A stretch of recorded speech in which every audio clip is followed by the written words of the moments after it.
open because there's a lock over here. It's a bit difficult.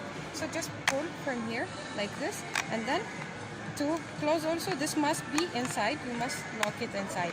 If this is difficult for you, you can cut this one because this one has no point. You can also cut it, but it will get easy through time. So you just close like this and then open, and then put, and then open like this, and then you put 2 full cups of water for this iron. And then underneath here, there's a spoon. The spoon is for salt from the kitchen. This one, once a day, you put 3 spoons of salt like this, 1, 2, and 3 spoons of salt, and then you fill it with 2 cups of water.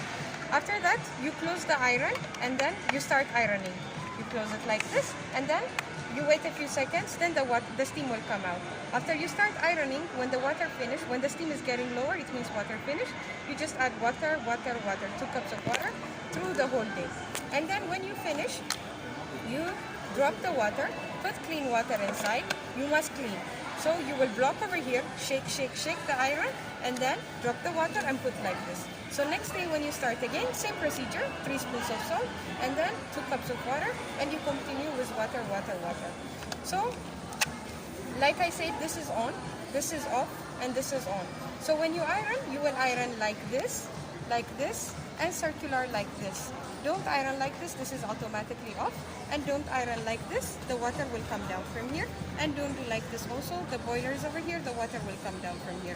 Make sure it's on this position, or this position. If you leave on this position, maybe you smell a burn smell. Don't worry, it means the water finished. Only open and add water to it. You will not smell the burn smell.